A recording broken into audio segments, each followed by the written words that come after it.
Hello, welcome back to BFM, Business Finance Matters podcast, Trev.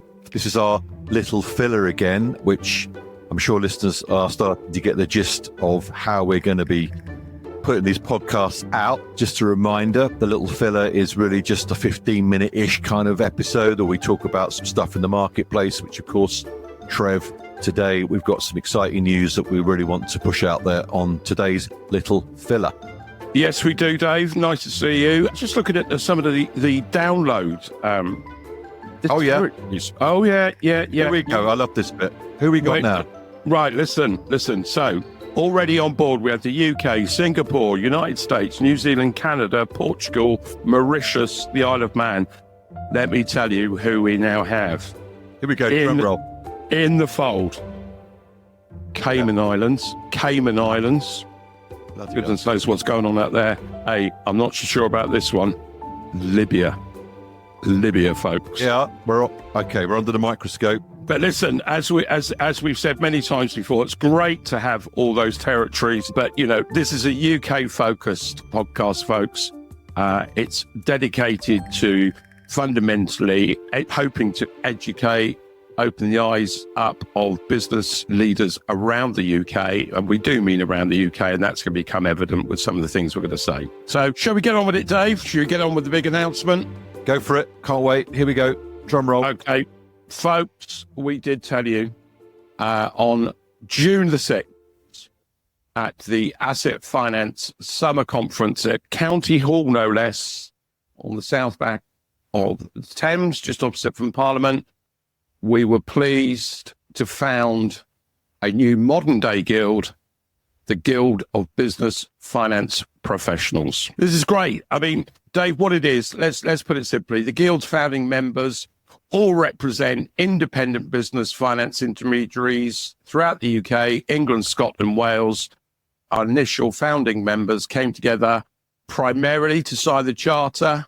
They're united in their determination to mention both their own and the independent positions of their employers, promote robust, nice word, ethical, moral, and professional business standards, and maintain the best benchmark standards for providing intermediation services to corporate customers. Interesting. That's the number one public, but clearly there are other publics that the Guild will touch. Customers are going to be, business customers are going to be the number one that we're reaching out to, as we are now. Lenders, ombudsmen, regulators, and government bodies. So we're up and running, Dave. We're up and running. We're out of the shadows. That is the Guild of Business Finance Professionals. Founding members now have their toolkit. You'll see the logo. You'll see the emblem, I'm sure, from time to time. Website to come. We'll talk about more about that in a minute or later on. But fundamentally, some of you might now understand why and what we've been up to over the last few months. But I'm delighted now to say that we are public. Great news. This is only a short filler, and we could spend probably an hour talking about this, but ultimately to present and to make formal announcement of this guild is the most important part of this journey. And I know that London last week was a great success. Not so much for me, Trev, as you know. Yeah. Stuck on the train, very frustrating. And I know for you, you got to Waterloo at 6 and got home at midnight or something? Oh, yeah, just a normal working day for me, Dave. Just did it in a breeze, mate. But look, the most important thing is the doors are now open, and it's how we move forward from here. I'm pleased to have my certificate on the office wall here in a nice frame, proud and loud. And I know that some of the work that is going to start now will take its time, but the most important thing is that we get this guild public and we get it out there and we get everyone working towards, as you just said a minute ago, Trev, the reason why we've launched this guild, and hopefully it will do what it's designed to do over the next coming weeks, months and years. Indeed. Let's get to some real life situations, Dave. We asked our members of interesting scenarios that demonstrate their expertise, their knowledge, what they understand about their marketplaces, and we've had quite a lot of response. Dave, why don't you lead off with one or two examples from members, introduce them, obviously, the scenario, and we'll talk about it in the round later.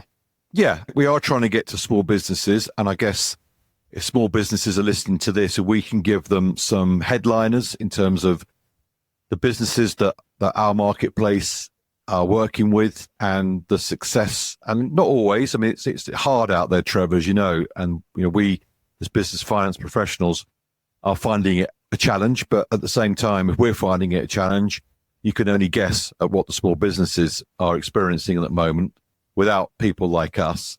But Johnny Kempsey, a good friend of ours and someone that we've known for a number of years, but I know that he's been busy and he does a lot of work in the property sector. What's his business called, Dave? Charles Edwardson.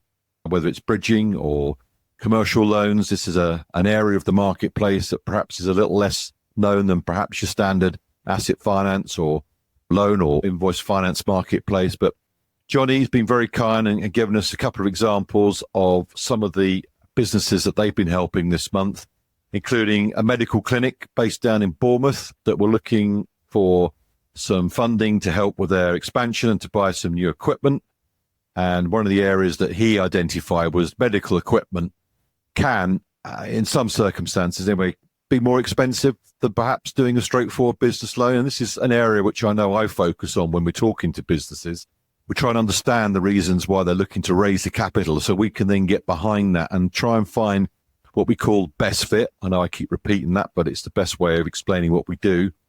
And what Johnny said is the best fit for this particular business, because it was medical equipment, because the rates that some lenders are charging for medical equipment, for whatever reason, in his professional opinion, the best way forward was to raise an unsecured business loan for this business. So thanks to his advice and his expertise, I'm pleased to inform you that a medical clinic down in Bournemouth has got their £50,000 business loan, which is great news. He's also been able to raise £25,000 on an asset finance facility for a signage company down in Dorset. He's also managed to raise £50,000 to help a butcher. Everyone likes a good butcher, Trev. I do look at butchers these days. Some of them are still around. I think, thank goodness you're still about, because finding a good butcher these days is difficult. And no doubt this particular butcher who've been looking for some money to extend the premises is a happy business right now, thanks to Johnny and his team. He's also been able to raise a £45,000 facility for a beauty product provider in London. Oh, yeah. And finally, on his long list, he's managed to raise $375,000 on a buy-to-let for a bridging facility. And I know this is not all Johnny. I know Johnny's got a great team down there at Charles Edwardson, including one of his colleagues, Chantel. We also know his other colleague, Albert, doing some sterling work down there. So well done, Johnny. Well done, Charles Edwardson. All the power to your elbow, and thanks for all your efforts. And I'm sure there's a lot of business owners that are very grateful for what you're doing. Okay, you got Johnny, one there, Trev? Yeah, Johnny, together with Albert, are no surprises, folks. They are founder members of the Guild. And we moved from the sunny south coast up to Bonnie, Scotland. Gordon Larson. He's got far too much hair for my liking. But anyway, Gordon Larson of Asset and General Finance. Gordon, actually, I was interested in this, and this might prick the ears, Dave. There we go. Pricking ears again, Trev. We're pricking ears. This might prick the ears. Slightly different scenario here. It's not just the lending itself. These boys and girls that we've got, and I'm sure there'll be more that will come and join with our activities in the Guild. They help not just businesses, but also they help lenders. Let me just give you a little scenario. A while ago, I think a few years ago, in fairness, a head of credit, i.e. an underwriter, folks, that's the person that basically signs the checks for a bank, or a lender. So the head of credit for a major financial institution approached Gordon for some advice because he'd written a number of articles for a couple of magazines and periodicals and was in a particular sector. So the lender at that stage wasn't thoroughly in that sector, but they asked Gordon to pass on information about the whole supply chain in that sector and his specialist knowledge of that industry to help them understand the nuances and the complexities of lending in that particular sector. As we keep saying, goodness knows how the business owners can make a decision about what's going on, because it must be an absolute challenge for everybody. And if I can move on to challenges, our good friend, another guild member and business professional intermediary, Lee Brennard, has been struggling. I mean, that's not to say everything we do, Trev, is easy. It's not easy. No. And if it's not easy for us, goodness, it's not going to be easy for the business owners. But he's working with a business. They turn over in excess of £10 million. They have, like a lot of businesses, had that COVID hangover that they've had to work through. Yeah, they must have been finding it really hard. But look, they turned a corner. They are in an HMRC arrangement, which again is not uncommon these days. And he struggled with two lenders to try and get this business approved for a loan facility. So again, without knowing the full circumstances, it's not as easy as everyone thinks. And our job, I know I can speak from my own personal opinion, I don't think I've ever come across anything quite so challenging as this in my career. It's not just finding the lenders that can support the businesses that we're working with, but it's trying to get the right lender, the right product. I've been lucky recently working with a firm of opticians. Did they see you coming, Dave? Very funny. Yeah, so I've had to knock on 2 or 3 doors with lenders and chat through the business and try and get somebody to understand what it is we're doing. And I'm pleased to say that we have found someone that's going to support that business. So it's just really trying to, Trev, it's not all rose-tinted glasses. We are trying to be realistic, and we are trying to make everyone understand that it's not easy out there. But if we can just get what we do for a living out there to all those business owners, it's got to surely, Trev, make life so much easier. And look, we're not out of the woods, and not sure we're ever going to be out of the woods, but hopefully there's some light for people. But the key thing is, find your David, find your Johnny, find Lee, find Angela, find Gordon, whoever it is, and we're going to give you the ability to do that. And let's just remind ourselves, and let's just tell everybody, the whole reason that we've put this guild together is because, quite frankly, no one's doing it. No one has done this before, to my knowledge, and I don't think your knowledge either. It's not just about the business owners, which ultimately is, but it's the relationship we have with lenders. We want more lenders to accept that what we do is a very important part of surely their process, yes, as well as the business owner's process. But we want to engage with the business, just like you said, Trev. We go and meet them. We try and get underneath the business as much as we can before we present that to the lender.